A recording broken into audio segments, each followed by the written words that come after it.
I don't know if you drove to work today, but if you did, you would probably be convinced of a few things.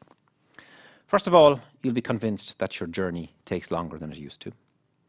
You'll be convinced that it's more and more difficult to find a parking space. And you will be convinced that other drivers are becoming more stupid and more aggressive. Now, all this may be true, but those of us living here in Europe should not complain too much. We should spare a thought for the people of Africa and some places in Asia, where taking a road trip really can be a question of life or death. I'd like to look at the example of India, because India has more road deaths than anywhere else in the world. I have some figures which are perhaps a bit out of date. I have figures for 2006. And in 2006 in India, 100,000 people died on the road, and some 2 million people were seriously injured. This is a personal tragedy for those affected and for their families, but it's also an economic and a social tragedy for India because the cost is enormous. Because if the breadwinner of a family gets hurt in a road accident, it is more than likely that the entire family will fall below the poverty line. The Indian government are trying to reduce these horrendous statistics, but what can be done? The first thing is to look at what causes the problem. And one of the main problems is the macho culture. Casualty rates will always be high in a culture where fellow road users are perceived as the enemy and where speed is an expression of one's masculinity. If that's the case, you're in for trouble. Now, it's not easy to change a culture like that. It would take hundreds, if not thousands of years. So in the meantime, the Indian government have decided to take 3 practical steps. The first step is better driver training.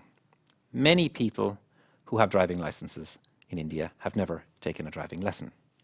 You can either buy a fake license, or you can bribe an official to provide you with a real license. But the government has tackled it through the schools. The next generation are getting some rudimentary safety education. But for now, it appears to be just a drop in the ocean. The second basic step the Indian government are taking is to consider the actual condition the roads are in. It means better road maintenance to stop cars simply slipping off the roads in mountainous places. Better design so that the junctions in the cities can better cope with the volume for the 21st century. And something as simple as pedestrian bridges and pedestrian tunnels so that pedestrians don't get literally swallowed up by the traffic. And another thing which might seem very simple but is actually very expensive is physical barriers down the middle of the road. Because it's quite common in India that if the traffic in front of you is stuck, you simply switch over to the wrong side of the road and carry on, hoping for the best. So what's needed there is physical barriers to stop this.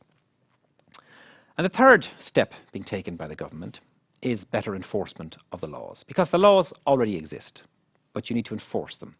People need to be prosecuted, and these prosecutions need to be publicized. The public must be made aware that there are consequences for drink driving, consequences for having a false license, and consequences for something as stupid as driving on the wrong side of the road. The problem with enforcement is that the middle classes, who can afford cars, can also afford to bribe the police. So it is a fundamental problem. If these 3 simple steps are taken, there should be some improvement, but I wouldn't hold my breath in the meantime. Thank you.